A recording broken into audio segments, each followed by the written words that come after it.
Opa, salve nação! E você vai ver a seguir. A inteligência artificial da Good Game, empresa contratada por John Textor, apontou erro grave da arbitragem no jogo entre Flamengo e Botafogo, que interferiu diretamente no resultado do jogo, segundo a inteligência artificial.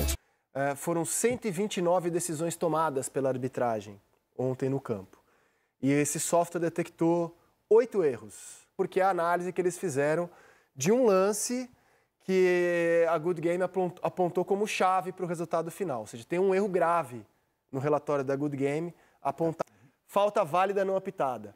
Gol irregular aceito. E tem essa ironia do destino, que o relatório encomendado pelo Botafogo apontou um gol ilegal marcado pelo Botafogo. Isso e muito mais agora.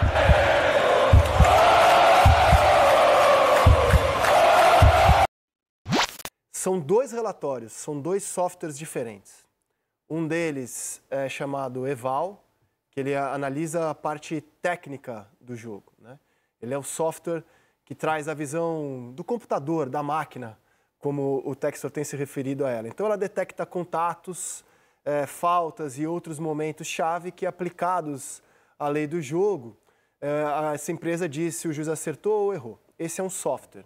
O outro software é o Match Fix. Então, é o Eval, é o que analisa lances técnicos, e o outro é o Match Fix, que é um software preparado, criado para analisar situações de manipulação de jogo, que levaram o Textor a fazer as acusações que ele fez em outros jogos. Flix. Oi? O Flix. Isso foi o Flix. O quê? O Flix? Não, é Match Fix, é um, Match Fix. E Eval é outro. O Eval é o outro. Já me adianto, não vou fazer nenhum suspense. O de Match Fix considerou tudo normal. Não teve nada, os dois times correram normal.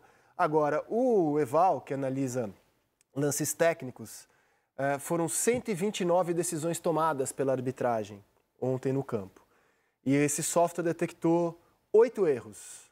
7 insignificantes, ou seja, que acontecem mesmo no jogo, e um fundamental para o resultado do jogo. Eu vou fazer um suspense, tá? Essa é a capa do relatório ao qual tive acesso. Não mostra a próxima imagem porque é a análise que eles fizeram de um lance que a Good Game apontou como chave para o resultado final. Ou seja, tem um erro grave no relatório da Good Game apontado na arbitragem. Erro grave, não é jogo manipulado, mas tem um erro grave apontado no jogo de ontem e eu vou contar qual é quando o PC se juntar aqui ao time para o resultado final. Não é a máscara. Não, a máscara é um erro porque não foi dado um cartão amarelo. É um erro. É um dos 7 erros. Foram 129 decisões tomadas pela arbitragem, 8 erros, né? 7 erros que acontecem do dia a dia e um erro grave, fundamental, né? Então, esse erro, que é deixar de dar cartão amarelo para o Luiz Henrique, entrou como um dos 7 erros que acontecem normais. Eu sei que na sequência ele tomou mais um cartão amarelo. E provavelmente ele não tomaria se tivesse tomado o cartão amarelo na máscara, porque é um cartão amarelo opcional. É uma bola no meio campo, que tem um avanço, ele vai e toma a decisão de fazer a falta e tomar o amarelo. Não foi né? Ele sabia o que estava fazendo. Possível. O Textor estava na França ontem, estava em Lyon, mas ficou acompanhando esses relatórios e essa é uma questão muito cara a ele. Mas vocês viram que nenhum dos 3 aqui destacou a arbitragem como tema da rodada com ele, né? Vou trazer o PC para a conversa. Será que o PC está nessa vibe da gente também aqui, de liberar a máscara? Será que precisa realmente ter uma punição para esse tipo de felicidade no futebol? Aí vem o cara como o Paulo Nunes e bota a máscara da tiazinha. Aí vai esculhambar o negócio, Zé. Cada um usa a máscara que quiser. Tudo bom, PC? Tudo bem? Olha só, eu entendo a preocupação com mensagem política. Eu entendo, cara. Sei lá, por exemplo, um jogador querer se posicionar no conflito Rússia e Ucrânia. Isso pode gerar realmente algo indesejável para o futebol. Eu entendo. Agora, uma máscara de um personagem de um filme de ação, que mal isso pode trazer para o jogo? Por que tem que dar cartão nesse tipo de lance? Tudo bom, PC? Boa tarde a você, bem-vindo. Olá, Rizek, tudo bem? Graças a Deus. Boa tarde para você também, para o maestro, Lino, Serginho, para o pessoal que está em casa. Esse é um bom debate, né? Porque a regra ela é objetiva em relação a isso, né? E não cabe a interpretação. Quando é um gesto provocativo, e nós tivemos bons debates aqui, né? Com aquela comemoração no mastro da bandeirinha de escanteio, aquela aproximação em frente à torcida adversária, ainda cabe uma interpretação por parte do árbitro, né? No caso do uso da máscara, a regra ela é objetiva. Está lá textualmente que o jogador que cobre a cabeça com a camisa, com máscara ou algum item similar, deve ser advertido. E foi uma comemoração em frente ao banco do Botafogo. Ele foi até a área técnica para buscar essa máscara. O Daronco era o quarto árbitro. Provavelmente, né, deve ter visto essa situação, ele ou o assistente. Eu só não entendi o porquê da não marcação do cartão. Teve até um momento antes de reiniciar o jogo que parecia que o Daronco estava se comunicando com o Klaus, mas optaram pela não aplicação do cartão, aí infringindo a regra. A gente pode debater se a regra é boa ou não, se traz algum prejuízo. O que você acha da regra? Eu acho que, na questão da comemoração, quando ela não é para provocar o adversário, quando ela é feita de uma maneira ali, do entretenimento mesmo, da alegria, assim como Paulo Nunes muitas vezes usou, né, a máscara da tiazinha, do Mr. M e várias outras, eu particularmente não vejo problema se ela não é uma ofensa à equipe adversária, se não é um gesto provocativo ou com algum símbolo que vá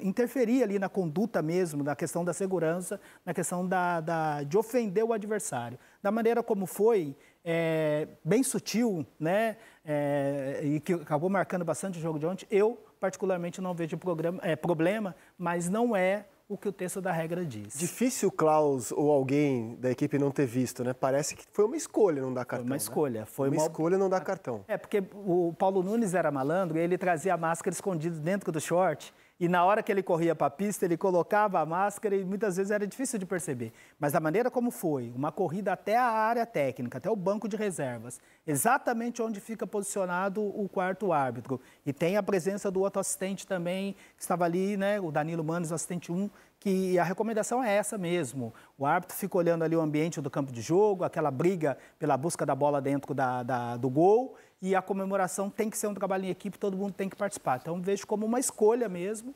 errada, né, de acordo com o texto da regra, a não aplicação do cartão amarelo para o Luiz Henrique. O Klaus entrou pressionado, né, nesse jogo, né? Muito pressionado. Pressionado pelo Botafogo. Muito pressionado.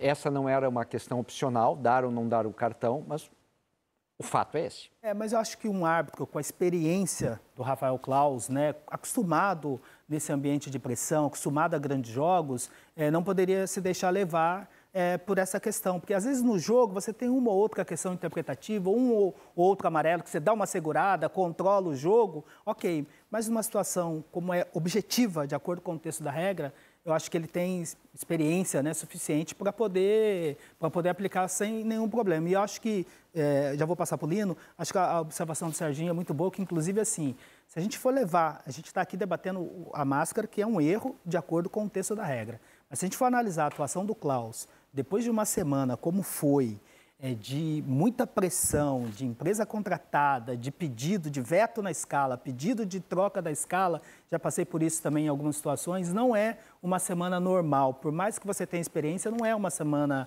normal. Mexe, sim, com toda a sua preparação, você tem que ter uma estrutura muito grande para poder suportar, e a atuação dele, no meu ponto de vista, tirando esse ato isolado da máscara, que eu também concordo que talvez o Luiz Henrique advertido, ele tomaria mais cuidado na sequência do jogo, certamente, mas eu acho que com toda a pressão que foi feita, e ontem, né, o Júnior, todo o nosso time falou sobre isso na transmissão, o Lédio e todo o nosso time, né, o Luiz, assim, foi uma atuação muito boa, do Rafael. Estou guardando esse assunto para a sua chegada, PC, porque quero saber até a sua reação. A tecnologia usada por essa empresa francesa, cuja sede é em Lyon, a Good Game, é algo novo para todo mundo. Então, assim, está todo mundo tentando aprender. O maestro mesmo falou, como é que um software vai identificar? Então, o Botafogo anunciou que ele faria um monitoramento da arbitragem do jogo de ontem. Esse monitoramento é com a empresa Good Game, né, que embasa os relatórios que o Textor tem tornado público, né, de arbitragem aqui no Brasil. Então, no jogo de ontem, essa empresa Good Game, ela fez 2 tipos de análise, que é o que ela faz. Ela tem 2 tipos de análise. Um é chamado EVAL, que é um software, de visão computacional, para detectar contato, falta, de momentos chaves do jogo, e aí aplica isso às regras do jogo. Quando uma máquina olha para um contato, isso eu já aprendi pelos relatórios que eu vi da Good Game, quando uma máquina olha para um contato físico, essa é a capa do relatório que foi entregue ao Botafogo, tá? E que o Botafogo promete entregar para CBF, para Senado, porque o Textor acha que isso é o futuro do futebol. Então, assim, essa máquina ela não detecta muita diferença entre um contato leve e um contato que a gente diz que é do jogo. Então, ela sugestiona que tudo é falta. E aí tem o olhar humano para detectar o que os técnicos da Good Game consideram erro ou acerto do árbitro. O outro software, a segunda análise, é a análise de match fix, que é, aí sim, um software criado para detectar comportamento de jogador e árbitro, que é o que levou o Textor a fazer acusações, até aqui não comprovadas, contra 5 jogadores do São Paulo e 4 do Fortaleza, no Campeonato Brasileiro de 22 e 23. Pois bem, o software de match fix considerou que o jogo de ontem foi tudo dentro da normalidade, não tem nada a reparar. E o que analisa o que é falta, o que não é falta, chegou à conclusão de que a arbitragem tomou 129 decisões no jogo de ontem. É um número considerável para você imaginar, 129 decisões. E das 129, segundo a empresa contratada pelo Botafogo, foram 8 erros apontados no jogo inteiro, o que a empresa considera o número razoável, bom. 7 erros que não foram muito significativos para o jogo, um deles é o amarelo, que não foi dado ao Luiz Henrique, e um erro que ela acha que é fundamental, um erro grave, entra lá numa linha vermelha, um erro que foi fundamental para o resultado da partida. Vocês têm ideia de que erro é esse? O Serginho já sabe, ele não vale.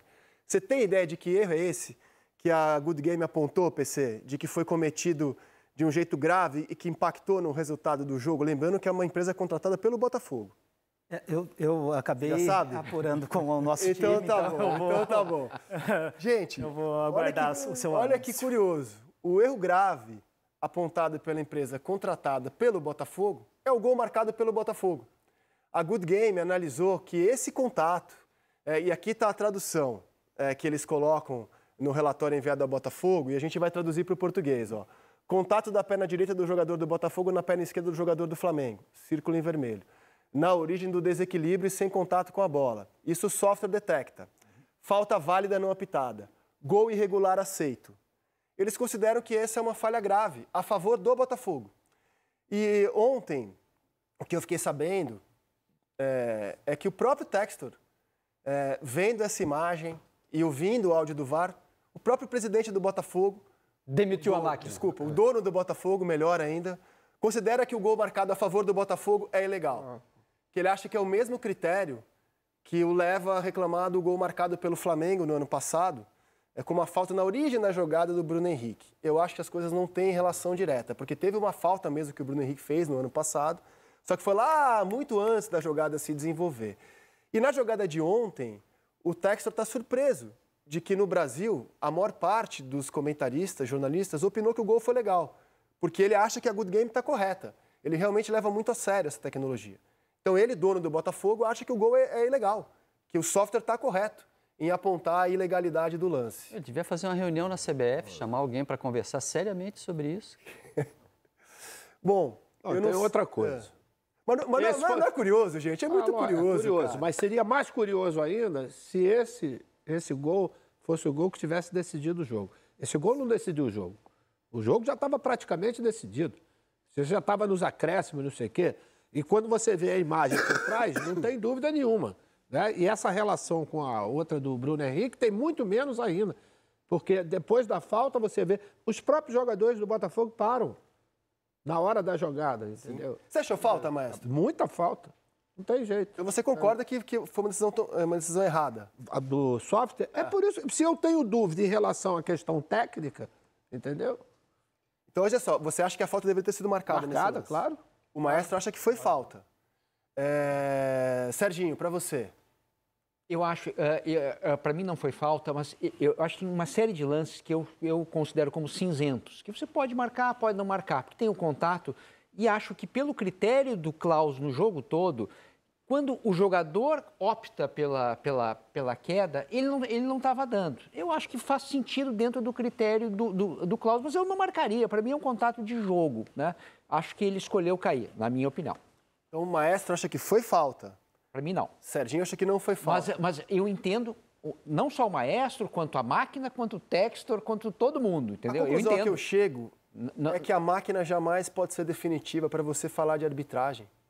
Porque eu já mudei de opinião umas 300 vezes vendo esse lance, confesso. Para você, Lino. O que eu acho é que a máquina não entende de subjetividade.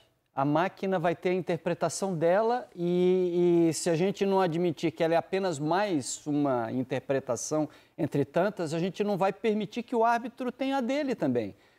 A gente vai botar uma máquina para apitar jogo de futebol. Então, o árbitro tem o direito de interpretar, o Serginho definiu muito bem, essa zona cinzenta que é esse lance. Numa primeira imagem, quando eu olhei o jogo correndo, eu achei que era falta. Se eu sou o juiz, eu apito na hora. Interpretando depois o que era o lance, né? O tamanho do Fabrício Bruno, estrutura física que ele tem, a vontade que ele tem de cair, porque olha só, ele dá um mergulho depois, ele se joga.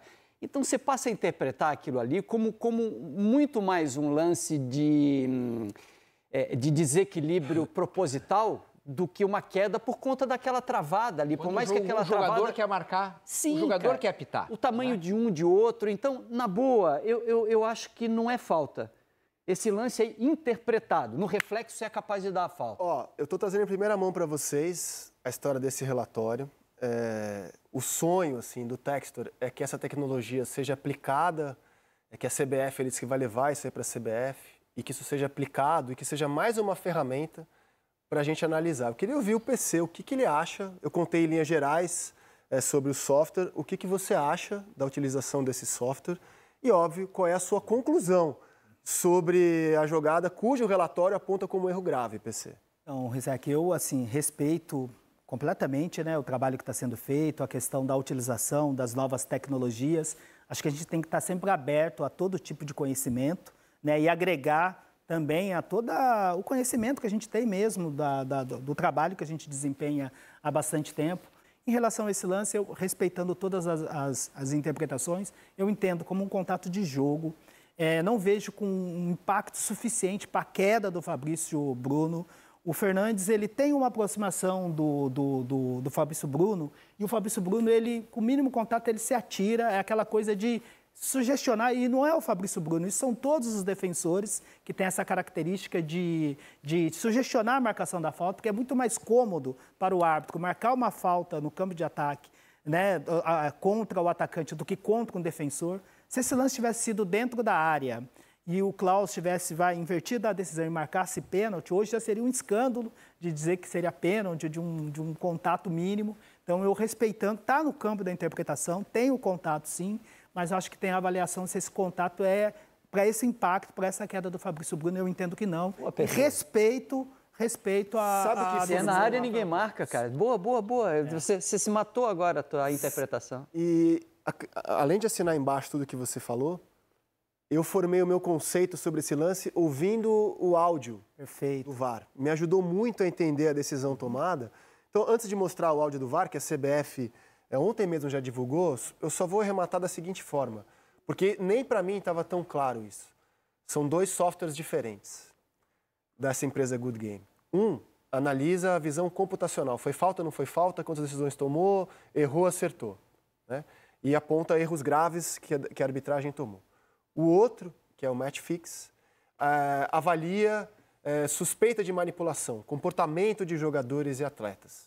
Assim como o PC, também considero que o software não é suficiente para você acusar nada. Muito pelo contrário, ele pode ser um ponto de partida, mas sem você identificar se alguém pagou, alguém recebeu, ele nunca vai deixar, no meu entendimento, de ser apenas um ponto de partida. Agora, são tecnologias novas, criadas recentemente, a gente está se debruçando sobre ela e tem essa ironia do destino, que o relatório encomendado pelo Botafogo apontou um gol ilegal marcado pelo Botafogo no jogo de ontem. Agora a gente ouve o diálogo entre a cabine do VAR e a arbitragem de campo para validar o gol, o segundo do Botafogo ontem no Maracanã. Ataque. Ok, para ele mesmo. Bola ficou. Obrigado. Nada. Não, jogou ok. Possível falta. Pô. Pra mim não foi nada. Ele estica a perna. Gol. Olha, o apelo. Temos a 3B, Tosca. Nada. Ele se atira. Você joga. Temos a 3A. Aguarda checando o gol. Tranquilo, não faz nada. Cara, eu já tô de acordo. Já... Tranquilo, então. Mira, Fabrício. Não tem visão. Outra imagem para. Cavou muito, Tosca. Estou checando aqui. Não tem problema, ele jogou a perna e se atira. Não temos falta, ele sente empurrão, não tem nada, se atira, 16,50. Muito claro. Verifica. Perfeito. Sem impacto, já pode dar para ele. Gol confirmado. Não teve impacto no contato, mínimo contato e ele se atira. Não foi falta. É gol confirmado. Não foi falta. A invertida ficou chicoteada. Aí tirou todas, né? KGL mostrando.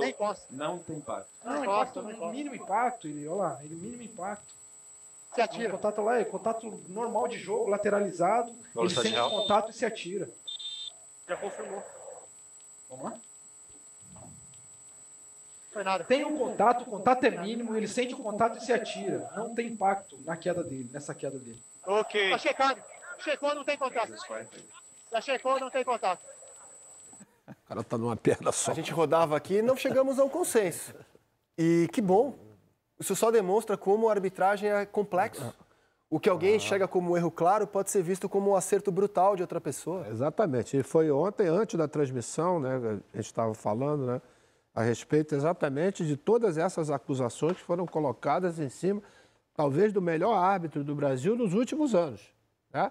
E você colocar em dúvida a capacidade, competência e honestidade de um cara como o Klaus, eu acho que é completamente absurdo, entendeu? Independente de erro, vai acontecer, ele vai errar sempre, porque todo mundo vai errar através, exatamente, que é tudo, em muitas lances são interpretativos.